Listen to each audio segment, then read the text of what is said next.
5 знака, че сте емоционална личност. За някои поддържането на здравословна връзка с храната може да бъде трудно. Някои хора може да се затрудняват, защото са израснали в къща с строги правила за хранене и сега се борят да си позволят да си угаждат, докато други са израснали в къща без правила и сега се борят да спрат и да се отпуснат. За някои обаче, проблемите им не се дължат на стари правила, а на нещо много по-дълбоко като депресия, тревожност, травма и други психични заболявания. Доктор Мери Ел Гавин казва, че емоционалното хранене идва от дълбоко вкоренени проблеми и се появява, когато тялото ви изпраща сигнали за глад към мозъка ви, въпреки че не сте гладни. Тези сигнали могат да бъдат изпратени по много причини, включително стрес, скука, тъга и всяко друго трудно емоционално събитие.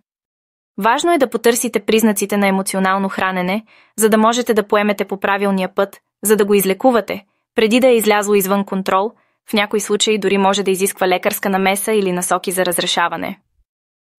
Страх от пропускане. Един от първите признаци на емоционално хранене е страхът да не пропуснете, когато отидете на кино, ако чувствате, че трябва да вземете пуканки, само защото всички останали получават пуканки, или ако чувствате, че трябва да получите десерт, защото всички останали във вашата група го получават. То е скриване на храна.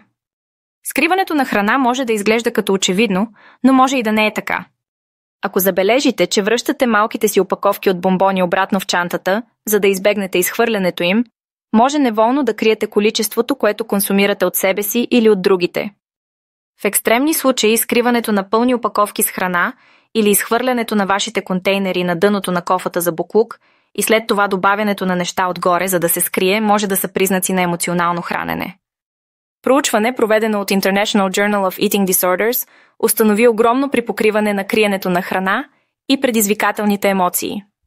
3. Хранене без глад. Марни А. Уайт, доктор и психолог, казва, че един от най-честите признаци е яденето без глад. Ако забележите, че търсите леки закуски малко след хранене или откриете, че преглеждате хладилника само защото случайно сте минали през кухнята, може да ядете, въпреки че не гладувате. Храненето, когато телата ни не са гладни, може да доведе до нежелано наддаване на тегло и дори да наруши естествените ни хранителни графици. 4. Никога не се чувствате сити. Повечето от нас познават трудностите да седнем в ресторант, който слага чипс и салса или топъл мек хляб на масата и да се опитваме да не се наситим с тях преди храната да дойде. Въпреки това, Мелинда Смит, магистър по медицина, казва, че хората, които ядат емоционално, имат проблеми с разграничаването между това да са сити и да изпитват нужда от ядене само защото храната присъства. 5. Чувство за вина. Удовлетворението от разпускането след страхотно хранене е едно от най-добрите чувства, но ако често пропускате това и преминавате направо към чувството за вина от прекалено много ядене или от лош избор, може да се борите с емоционалното хранене.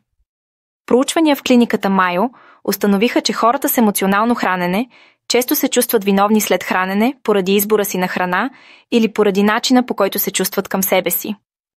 Емоционалното хранене засяга всеки по различен начин и може да се прояви по много начини и да причини много проблеми, ако не се вземат мерки на време.